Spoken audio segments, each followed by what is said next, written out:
अप्रैल मई में विभिन्न परीक्षाओं का आयोजन होना है।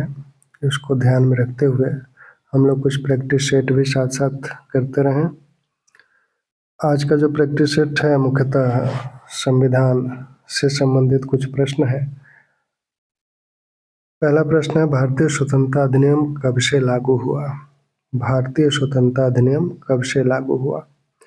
भारतीय स्वतंत्रता अधिनियम 1947 में ब्रिटिश संसद द्वारा पारित किया गया था और यह अधिनियम 15 अगस्त 1947 से लागू हुआ। 15 अगस्त 1947 से भारतीय स्वतंत्रता अधिनियम, जो कि ब्रिटिश संसद द्वारा पारित किया गया था, से लागू हुआ। 4 जुलाई 1947 को यह ब्रिटिश संसद में रखा गया था और 18 जुलाई 1947 को ब्रिटिश क्राउन यानी ब्रिटिश सम्राट ने इस पर हस्ताक्षर किया और यह 15 अगस्त 1947 से लागू हो गया। इस अधिनियम की विशेषताएं क्या हैं, क्या प्रमुख प्रावधान थे? इस अधिनियम के तहत ही भारत 2 डोमिनियन संप्रभु राष्ट्र बना, यानी भारत का विभाजन हुआ। भारत और पाकिस्तान नामक 2 डोमिनियन संप्रभु राष्ट्र बने। इस अधिनियम में यह कहा गया कि भारतीय संविधान सभा, जो कि भारतीय संविधान का निर्माण कर रही थी, वह चाहे तो किसी भी अधिनियम को समाप्त कर सकती है, यानी ब्रिटिश संसद द्वारा अब तक जो भी अधिनियम बनाए गए हैं जो उस समय तक लागू थे, उनमें से किसी भी अधिनियम को समाप्त कर सकती है। यहाँ तक कि वो भारतीय स्वतंत्रता अधिनियम, इस अधिनियम को भी समाप्त कर सकती है। ये भी कहा गया कि संविधान सभा विधान परिषद के भी रूप में कार्य करेगी और इसी के तहत जो भारत सचिव का पद था उसे भी समाप्त कर दिया गया। वायसराय के पद को समाप्त किया गया। गवर्नर जनरल और प्रांतों के गवर्नरों को संवैधानिक दर्जा दिया गया और कहा गया कि ये मंत्रिपरिषद की सलाह पर ही कार्य करेंगे। ठीक। अगला प्रश्न, निम्न में से किस अधिनियम के तहत वायसराय के पद का सृजन हुआ था? वायसराय के पद का जो सृजन है वो 1858 में जो एक्ट बना था, the act for the better government of India. 1857 क्रांति के पश्चात जो पहला एक्ट बना वो 1858 का एक्ट था। 1858 एक्ट का जो नाम था वो था the act for the better government of India. तो यह बना 1858 में और इसी अधिनियम के तहत वायसराय के पद का सृजन हुआ। दरअसल वायसराय के पद पर अलग से कोई नियुक्ति नहीं की जाती थी। जो गवर्नर जनरल था उसकी 2 भूमिकाएं थीं, एक गवर्नर जनरल के रूप में और दूसरे वायसराय के रूप में। जब वह जो भारतीय रियासतें थीं, रियासतों और ब्रिटिश सम्राट के बीच मध्यस्थ की जब भूमिका निभाता था गवर्नर जनरल, तो उसे वायसराय कहा जाता था। यानी इस संदर्भ में वह ब्रिटिश सम्राट का प्रत्यक्ष प्रतिनिधि हुआ करता था। 1858 एक्ट, जो the act for the better government of India act बना 1858 में, इसके तहत वायसराय के पद का सृजन किया गया। ठीक। बोर्ड ऑफ कंट्रोल का गठन किस अधिनियम के तहत हुआ था? बोर्ड ऑफ कंट्रोल का गठन ब्रिटिश संसद ने लंदन से कंपनी शासन पर नियंत्रण स्थापित करने के लिए किया था। रेगुलेटिंग एक्ट 1773 में पारित हुआ। उसके बाद एक इस प्रकार के निकाय की आवश्यकता महसूस की जा रही थी जो कंपनी के कार्यों की देखरेख करे, विशेषकर उसके जो प्रशासकीय कार्य हैं उसकी देखरेख करे। तो रेगुलेटिंग एक्ट के बाद जो अधिनियम बना पिट्स इंडिया एक्ट 1784, इसी पिट्स इंडिया एक्ट के तहत बोर्ड ऑफ कंट्रोल का गठन किया गया और आगे चलकर 1858 का जो एक्ट बना, उस एक्ट में इस बोर्ड ऑफ कंट्रोल और जो डायरेक्टर्स, कोर्ट ऑफ डायरेक्टर्स था, क्योंकि 2 संस्थाएं एक साथ कार्य कर रही थी लंदन में। कोर्ट ऑफ डायरेक्टर्स थे जो कि कंपनी के डायरेक्टर थे और बोर्ड ऑफ कंट्रोल था। तो इन दोनों संस्थाओं को समाप्त करके भारतीय राज्य सचिव और उसकी परिषद नामक एक नए निकाय का गठन 1858 अधिनियम के तहत किया गया। तो इसका गठन पिट्स इंडिया एक्ट के तहत हुआ और समाप्ति इसकी 1858 एक्ट के तहत की गई। अगला, रेगुलेटिंग एक्ट के संदर्भ में सत्य कथन को चिन्हित कीजिए। रेगुलेटिंग एक्ट जो कि 1773 में पारित हुआ था, इस एक्ट के क्या प्रमुख प्रावधान थे, उन्हीं प्रावधानों से संबंधित यह प्रश्न है। पहला, सैनिक असैनिक पदाधिकारियों को उपहार आदि लेना प्रतिबंधित किया गया। तो ये बिल्कुल सही है। इस रेगुलेटिंग एक्ट के तहत भारत में एक ईमानदार शासन की स्थापना का उद्देश्य रखा गया और इसके लिए कहा गया कि सैन्य असैनिक जो पदाधिकारी हैं, जो विभिन्न राजवाड़ों से उपहार दान आदि के रूप में बहुत पैसा बनाते हैं, तो इसको प्रतिबंधित कर दिया जाए। तो ये सही है। दूसरा, बंगाल प्रेसिडेंसी के लिए गवर्नर जनरल पद का सृजन। दरअसल उस समय 3 प्रेसिडेंसियाँ थीं, कलकत्ता प्रेसिडेंसी, मद्रास प्रेसिडेंसी और बॉम्बे प्रेसिडेंसी। इन तीनों प्रेसिडेंसियों में गवर्नरों की नियुक्ति होती थी, एक एक गवर्नर थे। अब इस अधिनियम के तहत क्या किया गया कि तीनों प्रेसिडेंसियों में जो कलकत्ता प्रेसिडेंसी थी उसको वरीयता दी गई और उसका जो गवर्नर था उसे बंगाल का गवर्नर जनरल कहा गया। साथ में कुछ विषयों पर उसका अधिकार 2 अन्य प्रेसिडेंसियों यानी मद्रास और बम्बई पर भी उसका अधिकार स्थापित किया गया। कुछ विषयों के संदर्भ में पूर्ण अधिकार अभी स्थापित नहीं हुआ। तो बंगाल प्रेसिडेंसी के गवर्नर जनरल का पद का सृजन भी इसी रेगुलेटिंग एक्ट के तहत किया गया और 4, एक गवर्नर जनरल और दूसरा और 4 पार्षदों से मिलाकर उसकी एक परिषद बनी।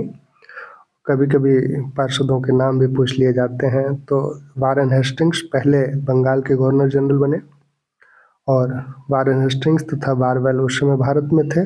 3 अन्य लोग लंदन से भेजे गए, फ्रांसिस, क्लेवरिंग और मानसन। तो गवर्नर जनरल और उसकी परिषद कुल 5 लोगों की थी, जिसमें बहुमत से निर्णय लिया जाता था। कोरम 3 का होता था, गणपूर्ति 3 की होती थी और 5 वर्ष के कार्यकाल के लिए इनकी नियुक्ति होती थी। ठीक।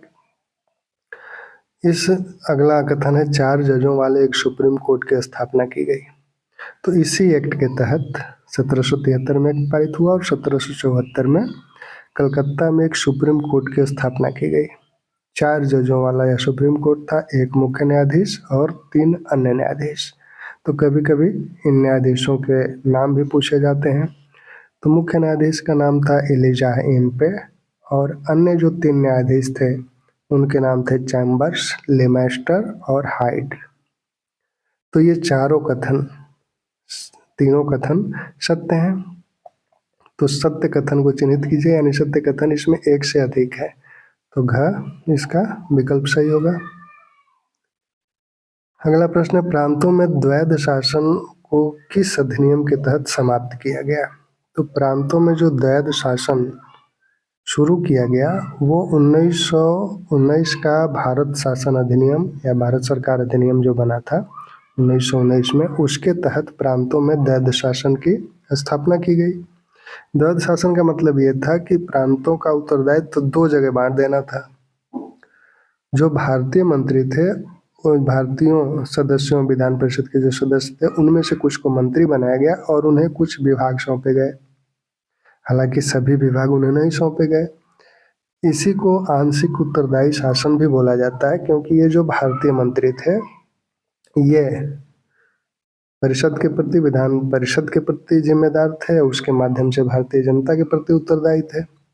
और जो ब्रिटिश सदस्य थे वो ब्रिटिश संसद के माध्यम से ब्रिटिश जनता के प्रति उत्तरदायी थे। इसीलिए इसे आंशिक उत्तरदायी शासन भी कहा जाता है, द्वैध शासन भी कहा जाता है। तो 1919 भारत सरकार अधिनियम के तहत इसकी स्थापना हुई और इसकी समाप्ति जो अगला अधिनियम बना 1935 भारत सरकार अधिनियम, इसके तहत प्रांतों में द्वैध शासन समाप्त कर दिया गया और प्रांतों में अब पूर्ण उत्तरदायी शासन की स्थापना इसी 1935 भारत शासन अधिनियम के तहत प्रांतों में पूर्ण उत्तरदायी शासन की स्थापना की गई। 1919 में प्रांतों में आंशिक उत्तरदायी शासन की स्थापना की गई थी। 1935 अधिनियम के तहत प्रांतों में पूर्ण उत्तरदायी शासन की स्थापना कर दी गई और केंद्र के संदर्भ में कहा गया कि केंद्र में अब द्वैध शासन की स्थापना की जाए। हालांकि वो कभी स्थापित नहीं हुआ, लेकिन ऐसा विचार था इस अधिनियम का। अगला, ईस्ट इंडिया कंपनी की स्थापना के समय दिल्ली का शासक कौन था। तो ईस्ट इंडिया कंपनी की स्थापना कब हुई थी? ईस्ट इंडिया कंपनी की स्थापना 1599 ईस्वी में हुई। अब 1599 में दिल्ली का शासक कौन था? मुगलों का शासन था, तो कोई मुगल बादशाह होगा। तो मुगल बादशाहों का जो कालक्रम है उसमें अकबर का जो कालक्रम है 1556 से लेकर 1605 तक अकबर मुगल बादशाह रहा। तो उसी के कार्यकाल में ही 1599 आएगा। 1556 से 1605 तक अकबर का शासनकाल है। तो उसी के काल में ईस्ट इंडिया कंपनी की स्थापना हुई थी। जहांगीर का काल उसके बाद है 1605 से 1627। वैसे ही शाहजहां का काल 1627 से 1658। ठीक, तो ये का आंसर सही।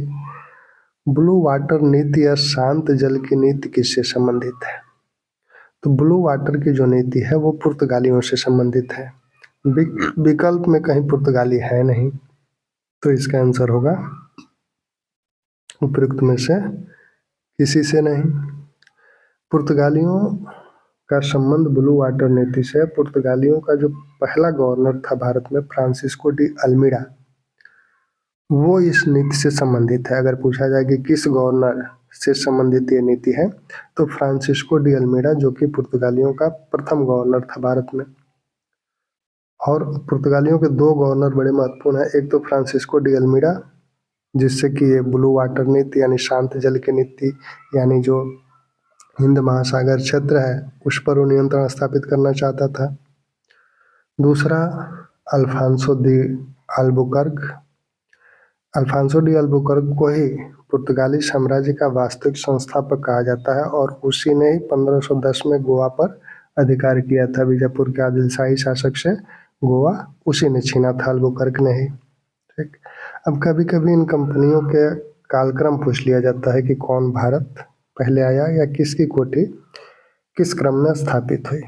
तो पुर्तगाली सबसे पहले आए, और 1503 में उन लोगों की 1498 वास्को डी गामा आया। 1503 में कोचिन में पुर्तगालियों ने अपनी पहली कोठी स्थापित की। दूसरी जो यूरोपीय कंपनी आने वाली है भारत में, वो है डच। डचों ने 1605 में अपनी कोठी मछलीपट्टनम में स्थापित की, और उनकी जो कंपनी है वो 1602 में स्थापित हुई थी।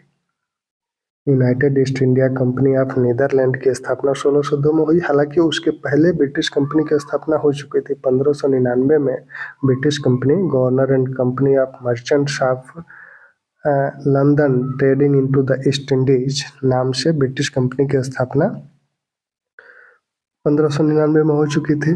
तो कंपनी स्थापना के संदर्भ में पहले पुर्तगाली, फिर अंग्रेज, फिर डच भारत में कोठी स्थापना करने और भारत में आने के क्रम में पहले पुर्तगाली, फिर डच, फिर अंग्रेज। क्योंकि अंग्रेजों की कोठी 1611 में मछलीपट्टनम में, पहली कोठी उनकी 1611 में मछलीपट्टनम में स्थापित हुई। तो डचों की भी पहली कोठी मछलीपट्टनम में है, और अंग्रेजों की भी पहली कोठी मछलीपट्टनम में है। फिर उसके बाद डेन आए। 1616 में डेन आए, और डेनों ने अपनी पहली कोठी 1620 में ट्रांकोबार में स्थापित की। सबसे अंत में फ्रांसीसी आए। 1664 में फ्रांसीसी कंपनी द इंडो ओरिएंटल की स्थापना हुई, और 1668 में उनकी पहली कोठी सूरत में स्थापित हुई। ठीक, कलकत्ता का प्रथम प्रेसिडेंट कौन था? अब कलकत्ता का प्रथम प्रेसिडेंट यानी कलकत्ता जो प्रेसिडेंसी बनी, तो कलकत्ता प्रेसिडेंसी का प्रथम प्रेसिडेंट कौन था? इसमें 4 नाम है, ब्रिजमैन, जॉब चार्नोक, ग्रेबियन बांटन और चार्ल्स आयर। तो इसका आंसर है चार्ल्स आयर। चार्ल्स आयर जब फोर्ट विलियम की स्थापना हुई 1700 में, तब चार्ल्स आयर उसका प्रथम प्रेसिडेंट बना। ब्रिजमैन, बंगाल में जो पहली अंग्रेजों की कोठी हुगली में स्थापित हुई थी, उसकी स्थापना इसी ब्रिजमैन ने की थी 1651 में। 1651 में ब्रिजमैन ने बंगाल में पहली जो कोठी हुगली में स्थापित हुई थी, उसकी स्थापना ब्रिजमैन द्वारा की गई थी। और गैब्रियन बांटन, 1651 में ही गैब्रियन बांटन ने बंगाल का जो सूबेदार थे, शाह शुजा उस समय सूबेदार हुआ करते थे बंगाल के, तो उनके यहाँ उनके दरबार में ये गैब्रियल बांटन रहता था, जो कि एक डॉक्टर था। उनकी किसी एक बीमारी को ठीक किया था। इस संदर्भ में उन्होंने कंपनी को एक रियायत दी और कहा कि 3,000 रुपया वार्षिक देकर कंपनी बंगाल से मुफ्त व्यापार कर सकती है। तो मुफ्त व्यापार 3,000 रुपया वार्षिक देकर कंपनी मुफ्त व्यापार कर सकती है, ऐसा फरमान बंगाल के सूबेदार से ऐसा फरमान प्राप्त करने वाला गैब्रियल बांटन था। 1651 में ही ये प्राप्त किया। उसके बाद शाइस्ता खान ने उसको मंजूरी दी 1772 में। फिर इब्राहिम खान ने, फिर अजीमुशान सूबेदार बने बंगाल के। ठीक। और जाबचरनाक 1690 में सुल्तानती में जो कोठी स्थापित की गई थी वो जाबचरनाक द्वारा स्थापित की गई थी। 1698 में अजीमुशान ने सुल्तानती, कालीघाट, गोविंदपुर 3 गांव कंपनी को दिए। 1200 रुपये में कंपनी को इन 3 गांवों की जमींदारी मिली और उसी वहीं कलकत्ता नामक शहर की स्थापना की गई और कलकत्ता प्रेसिडेंसी बनी, जिसके प्रथम प्रेसिडेंट चार्ल्स आयर बने। किस मुगल बादशाह ने अंग्रेजी कंपनी को अनेक व्यापारिक रियायतें देने हेतु फरमान जारी किया था? तो ये जो फरमान 3,000 रुपया वार्षिक कर के बदले मुफ्त व्यापार की का जो फरमान था वो बंगाल के सूबेदारों द्वारा दिया गया था, जैसा कि शाह शुजा ने सबसे पहले 1651 में दिया था। लेकिन किस मुगल बादशाह ने कंपनी को व्यापारिक रियायतों संबंधी फरमान दिया था? तो वो मुगल बादशाह है फर्रुखशियर। 1717 में इन्होंने एक फरमान जारी किया और इस फरमान के माध्यम से कई रियायतें कंपनी को दी गई। इसमें कहा गया कि 3,000 रुपया वार्षिक देकर कंपनी बंगाल से मुफ्त व्यापार कर सकती है। 10,000 रुपया वार्षिक देकर कंपनी सूरत से मुफ्त व्यापार कर सकती है। वैसे ही हैदराबाद और मद्रास से कंपनी व्यापार कर सकती है। बम्बई टकसाल में कंपनी जो सिक्के डाल रही है वो पूरे मुगल साम्राज्य में चलेंगे। पहले मुगल साम्राज्य में चलने की उनकी अनुमति नहीं थी। अब ये कहा गया कि वो सिक्के पूरे मुगल साम्राज्य में चल सकते हैं। साथ ही ये कहा गया कि कलकत्ता के आसपास के 38 गांव भी कंपनी ले सकती है।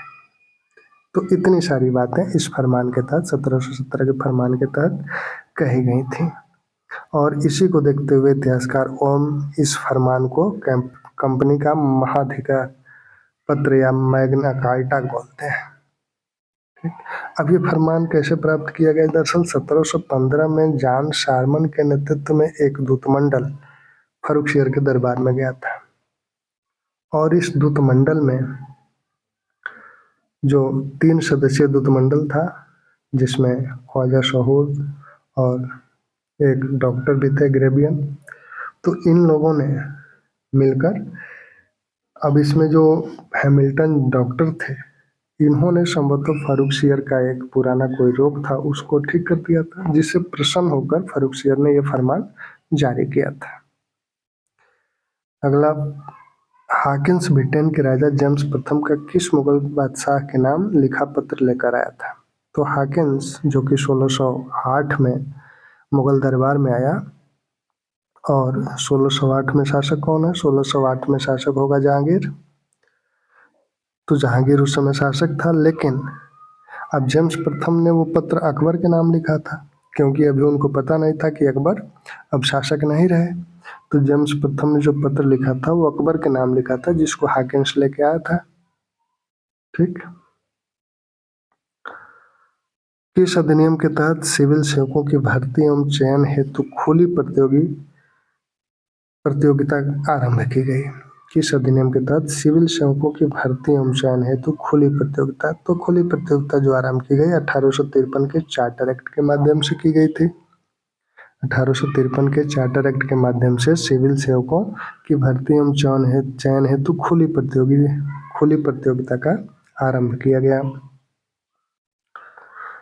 भारतीय शासन में सबसे पहले विभागीय प्रणाली की शुरुआत किसने की? तो भारतीय शासन में सबसे पहले विभागीय प्रणाली की शुरुआत कैनिंग ने 1859 में की थी और आगे चलकर 1861 का जो भारतीय परिषद अधिनियम बना उसके तहत उसे वैधानिक दर्जा दे दिया गया।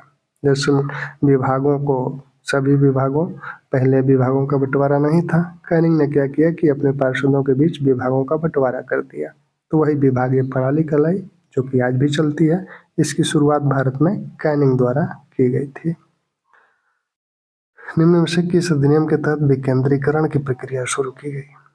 तो विकेंद्रीकरण की जो प्रक्रिया शुरू की गई वो उसका आंसर है 1861 का कौंसिल अधिनियम। दरअसल 1773 रेगुलेटिंग एक्ट से केंद्रीकरण की प्रक्रिया शुरू की गई, क्योंकि बंगाल का जो गवर्नर जनरल था उसका कुछ अधिकार अन्य दोनों प्रेसिडेंसियों पर भी दिया गया था। 1833 तक आते आते केंद्रीकरण अपने चरम पे पहुंच गया। कहा गया कि अब कानून सिर्फ कलकत्ता से बनेगा पूरे भारत के लिए।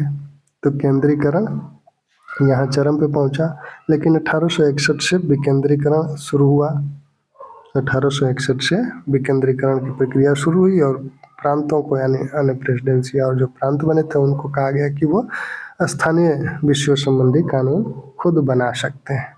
तो इस तरह से विकेंद्रीकरण 1861 का कौंसिल अधिनियम अपने विकेंद्रीकरण के लिए जाना जाता है और 1833 का चार्टर अधिनियम अपने केंद्रीकरण के लिए जाना जाता है। किस अधिनियम के तहत विधायी और प्रशासनिक कार्यों को पृथक करने का प्रयास किया गया? इस अधिनियम के तहत विधायी और प्रशासनिक कार्यों को पृथक करने का प्रयास किया गया। तो विधायी और प्रशासनिक कार्यों को पृथक करने का प्रयास 1853 चार्टर अधिनियम के तहत किया गया, क्योंकि इसी अधिनियम में पहली बार ये कहा गया कि गवर्नर जनरल और उसकी परिषद जब कानून बनाने बैठेगी तो 6 अतिरिक्त सदस्य और उसमें बैठेंगे। यानी गवर्नर जनरल जब और उनकी परिषद जब कानून बनाने बैठेगी तो 6 अतिरिक्त सदस्य भी उस बैठक में बैठेंगे, जो कि प्रांतों के प्रतिनिधि होने थे और 2 न्यायाधीश होने थे। तो यानी अब इसका मतलब ये था कि विधायी और प्रशासकीय कार्य अलग अलग हैं। तो पृथक्करण का संकेत यहीं से मिलना शुरू हुआ। आगे चलकर वो और स्पष्ट होता गया। 1919 के भारत शासन अधिनियम में निम्न में से कौन सा प्रावधान नहीं था? तो 1919 भारत शासन अधिनियम, जो कि मॉन्टेग्यू चेम्सफोर्ड सुधार के नाम से भी जिसे जाना जाता है, तो इसमें कहा गया कि वायसराय की कार्यकारी परिषद में 3 भारतीय सदस्य होंगे। वायसराय की कार्यकारी परिषद में 3 भारतीय सदस्य भी होंगे। उन्हें जो कमांडर इन चीफ है उसको छोड़कर 3 भारतीय सदस्य इसमें रह सकते हैं, जिन्हें अलग अलग विभाग आवंटित किए जाएंगे। तो बिल्कुल सही है। दूसरा, लंदन में भारत के उच्चायुक्त के कार्यालय का सृजन। लंदन में भारत के उच्चायुक्त के कार्यालय का सृजन किया गया, जो भारत सचिव और उसकी परिषद थी उसके कुछ कार्य को लेकर भारत के उच्चायुक्त कार्यालय का सृजन किया गया। अब तक भारत सचिव और उसकी परिषद का वेतन वगैरह भारतीय राजस्व से दिया जाता था। अब ये हुआ कि उच्चायुक्त का वेतन भारतीय राजस्व से दिया जाएगा और भारत सचिव और उनकी परिषद का जो वेतन है वो भारतीय राजस्व से नहीं दिया जाएगा। और चूंकि प्रांतों में आंशिक उत्तरदायी शासन भी लागू किया गया था, तो जहाँ तक मंत्रियों के जो विषय थे उस संदर्भ में तो अब वो भारत सचिव के प्रति जिम्मेदार थे नहीं। अब तो वो विधान परिषद के माध्यम से भारतीय जनता के प्रति जिम्मेदार थे, तो वो भी अधिकार भारत सचिव के कम हो गए। केंद्रीय बजट से राज्यों के बजट को अलग किया गया, ये भी सही। लोक सेवा आयोग के गठन का प्रावधान भी था इसी अधिनियम में। तो ये चारों कथन सही हैं, यानी प्रावधान नहीं था, यानी ये सभी सही हैं। तो विकल्प आपका जो सही होगा उपरोक्त में से कोई नहीं। अब 2 चीज़ें इसमें, हालांकि प्रश्न उस तरह का नहीं है, 2 चीज़ें और तो हम शामिल कर देना चाहते हैं इसमें। एक तो